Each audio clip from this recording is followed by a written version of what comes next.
यह कहानी है एक निडर मछुआरे सल्वाडोर अल्वारेंगा की। वही अल्वारेंगा जो मछली पकड़ने के लिए समुद्र में उतरा तो लेकिन उसे वापसी में पूरे 438 दिन लग गए। अल्वारेंगा जब वापस अपने परिवार के पास लौटा तो सभी की आंखें खुली की खुली रह गई। सभी ने उसे मृत मान लिया था। सबसे ज़्यादा खुशी अल्वारेंगा के माता पिता और उसकी बच्ची को हुई। 14 साल की बेटी फतिमा अल्वारेंगा के जाने के बाद अपने नाना नानी के साथ रहती थी। सल्वाडोर अल्वारेंगा की कहानी उस इंसान की जो समुद्र में 438 दिन तक जिंदा रहकर वापस लौटे। पल भर के लिए अपनी आंखें बंद कीजिए और कल्पना कीजिए कि आप एक इंसान हैं जो किसी हादसे का शिकार हो गए और कहीं ऐसी जगह पहुंच गया जहां आपका कोई अपना नहीं है। आपके पास ना भूख मिटाने के लिए खाना है और ना ही वापसी के लिए कोई उम्मीद। आपका दिमाग भी धीरे धीरे काम करना बंद कर रहा है। अब अपनी आंखें खोलिए और भगवान का शुक्रिया अदा कीजिए कि यह आपकी कल्पना भर है। मगर क्या आप जानते हैं कि यह किसी इंसान की असली कहानी है? यह कहानी है एक निडर मछुआरे जो सल्वाडोर अल्वारेंगा की। वही अल्वारेंगा जो मछली पकड़ने के लिए समुद्र में उतरा तो लेकिन उसे वापसी में पूरे 438 दिन लग गए।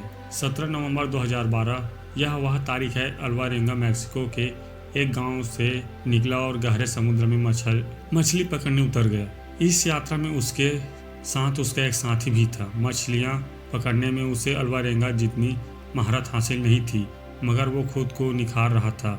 अल्वारेंगा की योजना के हिसाब से उसकी यह यात्रा करीब एक दिन तक चलने वाली थी। इस दौरान ब्लैक टिप शार्क और सेलफिश को पकड़ने का उसका प्लान था। सब कुछ योजना के अनुसार ही शुरू हुआ था, मगर तभी एक खतरनाक तूफान ने अपनी दस्तक दे दी। भारी बारिश और तेज हवाओं के कारण उसे खतरे की चेतावनी मिल चुकी थी। इसके बावजूद वो अपनी सिंगल इंजन वाली टॉपलेस बोट के सहारे आगे बढ़ता रहा।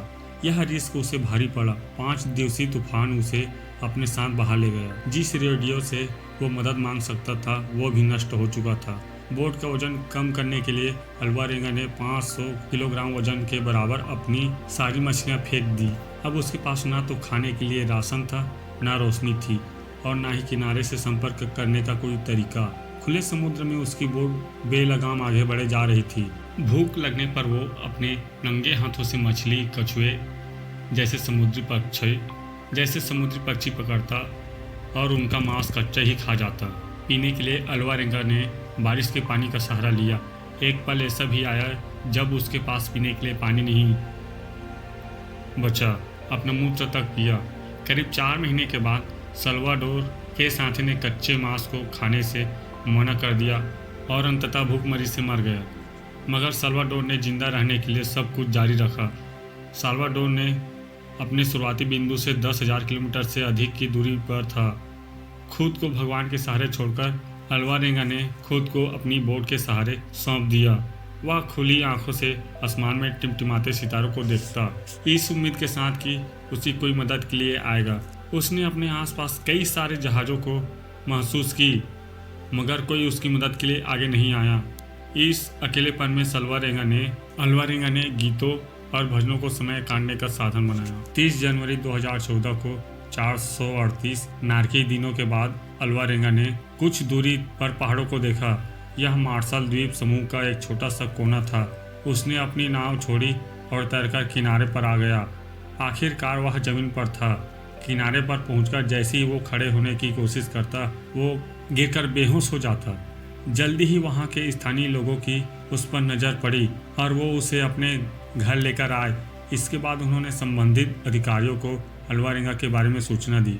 पुलिस जब मौके पर पहुंची तो उसने देखा कि अल्वारेंगा के टखने सूजे हुए थे। उसकी आंखों की रोशनी बहुत कम हो गई थी। वो मुश्किल से चल पा रहा था। उसके बाल किसी झाड़ी की तरह उलझ गए थे। लिहाजा उन्होंने लगा कि सल्वाडोर अल्वारेंगा के साथ किसी ने बर्बरता की है, जबकि सच कुछ और था। आगे अल्वारेंगा की कहानी की सत्यता के लिए कई तरह की जांच की गई और हर जांच इस बात की तस्दीक करती है कि अल्वारेंगा की कहानी एकदम सही थी। अल्वारेंगा जब वापस अपने परिवार के पास लौटा तो सभी की आंखें खुली की खुली रह गई। सभी ने उसे मृत मान लिया था। सबसे ज्यादा खुशी अल्वारेंगा के माता पिता और उसकी बच्ची को हुई।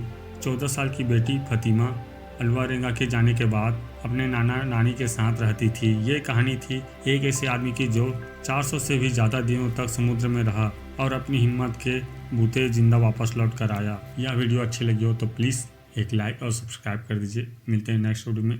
धन्यवाद।